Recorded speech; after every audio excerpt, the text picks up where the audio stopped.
South India shopping mall kilo sale అభిమానుల కోరికపై శ్రావణంలో కూడా ఆషాఢం ధరలకి.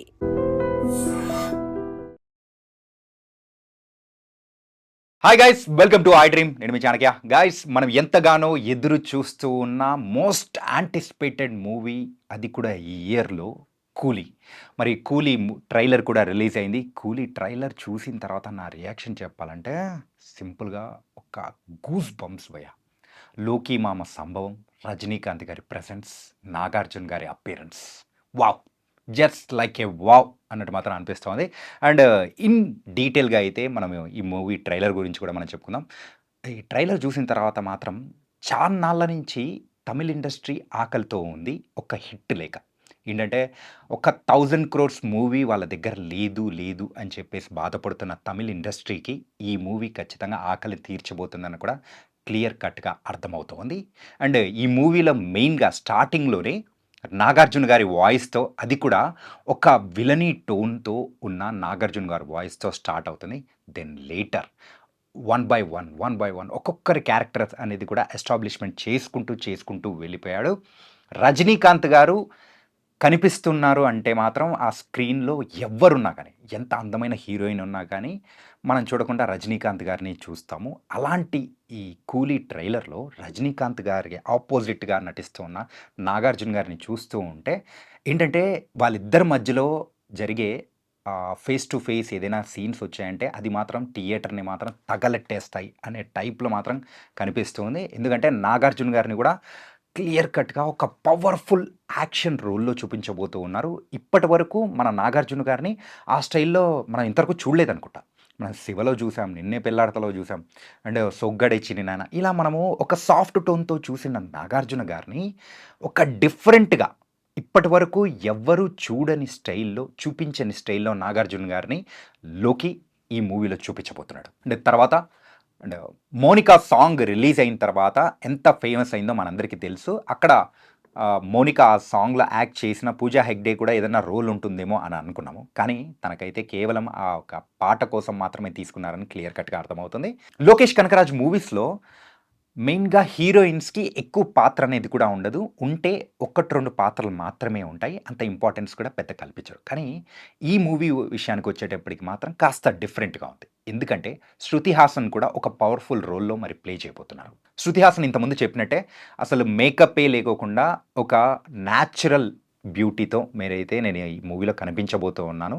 అది కూడా చాలా సూపర్గా ఉండబోతుంది. నా క్యారెక్టర్ అని కూడా చెప్పినట్టే ఈ ట్రైలర్లో తన ప్రెజెన్స్ కూడా అలాగే ఉంది. కూలీ మూవీలో అమీర్ ఖాన్ గారు ఉన్నారనేటప్పటికీ మరి విక్రమ్ మూవీలో సూర్య గారు ఎలా అయితే సర్ప్రైజ్ ఎంట్రీ ఇచ్చి రోలెక్స్ క్యారెక్టర్తో మనందరినీ సర్ప్రైజ్ చేశారో, అలాగే ఇక్కడ అమీర్ ఖాన్ గారిది కూడా ఉంటుందేమో అనుకున్నాను. కానీ ట్రైలర్లోనే అమీర్ ఖాన్ గారు కూడా రివీల్ చేశారు. అది కూడా ఫుల్ లెంత్ పాత్రగా ఉండబోతుంది.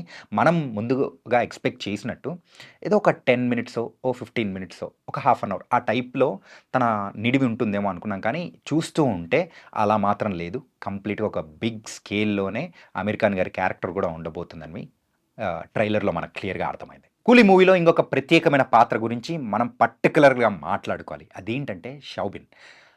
మలయాళం యాక్టర్ అయిన షౌబిన్ ఆల్రెడీ తన డ్యాన్స్తో, తన హై ఎనర్జీతో ఎలా ఉండబోతుందో చూపించాడు. కాకపోతే ఇక్కడ ఈ ట్రైలర్లో మాత్రం కొంచెం సైకోటిక్గా ఉండే, కూలీస్కి హెడ్గా ఉండే ఒక పాత్ర అనేది కూడా చేస్తూ ఉన్నాడు. అంటే చాలా వేరియేషన్స్ ఉండే క్యారెక్టర్ అనేది క్లియర్గా అర్థమవుతుంది. సత్యరాజ్ గారి క్యారెక్టర్ అయితే ఆయన ఏదో ప్రయోగాలు చేస్తూ ఉన్నట్టు, అండ్ అలాగే ఫ్యామిలీతో ఉంటున్నట్టు, ఇలా 2 to 3 డిఫరెంట్ షేడ్స్లో మాత్రం కనిపిస్తూ ఉన్నారు. అండ్ రజనీకాంత్ గారితో ఉన్నట్టు కూడా కనిపిస్తూ ఉంది. అంటే కంప్లీట్గా ట్రైలర్ చూసిన తర్వాత తీసుకున్న ప్రతి పాత్రకు కూడా కంప్లీట్ ఇంపార్టెన్స్ అనేది కూడా ట్రైలర్లో కల్పించారు. ఈ మూవీకి ఇంకొక biggest asset Anirudh music. Already music ఎంత సెన్సేషన్ అయిందో మనందరికీ తెలుసు, సాంగ్స్ ద్వారా కానీ అన్ని దానిల ద్వారా. కానీ ఈ ట్రైలర్లో వచ్చే ఆ బ్యాక్గ్రౌండ్ స్కోర్ ఏదైతే ఉంటుందో, అడుగు పెడితే విజిల్స్ మోగెనులే అని చెప్పేసి ఇచ్చే ఆ బ్యాక్గ్రౌండ్ స్కోర్ కానీ ఎవ్రీథింగ్ ఒక్కొక్క హై అనేది కూడా తీసుకొని వస్తూ ఉంటుంది. అండ్ చాలా డేస్ నుంచి ఒక మంచి విజయాలతో ముందుకెళ్తున్న రజనీకాంత్ గారి దగ్గర నుంచి వస్తూ ఉన్న one of the action packed movie ఈ కూలీ. అండ్ దాంతోపాటు నాగార్జున గారు కానీ ఇలా అన్నీ మనందరినీ మనం చూసాము. ఫైనల్‌గా ఈ ట్రైలర్ గురించి మాట్లాడుకుంటే మాత్రం highlights every minute, every second ఆ హై అనేది ఫీలింగ్ అనేది కూడా ఇస్తూ ఉంది. ఏదైనా ట్రైలర్ కట్ చేసేటప్పుడు చాలా జాగ్రత్తలు అనేది కూడా తీసుకుంటారు. కొంతమంది అయితే తెలివైన డైరెక్టర్స్ అయితే స్టోరీని చెప్పేస్తుంటారు. కానీ ఇంకొంతమంది అయితే కొన్ని హైడ్ చేస్తూ ఉంటారు. చాలా తెలియని హిడెన్ డీటెయిల్స్ అనేది కూడా ఇందులో లోకీ మామ మనందరికీ కూడా వదిలాడు. అండ్ ఒక్కొక్కటి మనం ఫ్రీజ్ చేసుకుంటూ వెళ్తూ ఉంటే మాత్రం చాలా వరకు దొరికే అవకాశాలు కూడా ఉన్నాయి. అండ్ ఇందులో మెయిన్‌గా ఆఫ్టర్ 30 ఇయర్స్ రజనీకాంత్ గారు మళ్ళీ యాక్షన్‌లోకి దిగితే వాడు వచ్చిన తర్వాత ఏమవుతుంది అనేదే అక్కడి నుంచి మొదలయ్యేటట్టుంది. ఆ టైం కల్లా నాగార్జున గారు ఆల్రెడీ నాగార్జున గారు అప్పటికి ఒక బిగ్ డాన్‌గా అవతరించారు. మరి వాళ్ళిద్దరి మధ్యలో జరిగే బిగ్గెస్ట్ క్లాష్ అనేది ఈ 'కూలీ' మూవీలో ఉండబోతుంది అంటూ మనకు ఈ ట్రైలర్ ద్వారా అర్థమైంది. అండ్ రజనీకాంత్ గారిది లాస్ట్ ట్రైలర్ ఎండింగ్‌లో వచ్చే last 10 seconds to 15 seconds shot ఏదైతే ఉందో, ఆయన బీడీ తాగుతూ వెళ్ళేది పాత రిఫరెన్స్ మూవీస్‌తో మరి దాన్ని క్రాస్ ఓవర్ చేసినట్టు కూడా అనిపిస్తూ ఉంది. అది చూసేటప్పటికి ఖచ్చితంగా ఏయ్! అన్నట్టు అరవాలని కూడా అనిపించేలా అనిపించింది. అండ్ లాస్ట్ టచ్ అయితే మాత్రం రజనీకాంత్ గారి సెన్స్ ఆఫ్ హ్యూమర్ కూడా కన్వే అయ్యేటట్టు కూడా ఉంది. సో, కంప్లీట్‌గా ఈ ట్రైలర్ చూస్తుంటే మాత్రం అటు ఎమోషనల్, యాక్షన్, కామెడీ అండ్ ఒక హై ఇచ్చే మూమెంట్స్ ఇలా ప్రతి ఒక్కటి కూడా జోడించి ఈ 3 మినిట్స్ ట్రైలర్ అనేది కూడా రిలీజ్ చేశారు. ఆల్రెడీ ఇప్పుడైతే బిగ్గెస్ట్ సెన్సేషన్‌గా మారిపోయింది. అండ్ ఈ ట్రైలర్ రిలీజ్ చేసిన తర్వాత మాత్రం చూసిన ప్రతి ఒక్కరు అరే! 'కూలీ' ఎప్పుడొస్తుంది? మనం ఎప్పుడు చూడాలి? రజనీకాంత్ గారు అండ్ నాగార్జున గారి సంభవం ఎలా ఉండబోతుందో అనేది మరి లోకేష్ కనకరాజు మాత్రం తమిళ్ ఇండస్ట్రీకి ఈసారి వాళ్ళకున్న లోటుని తీర్చబోతున్నాడు ఈ ఆగస్ట్ 14న.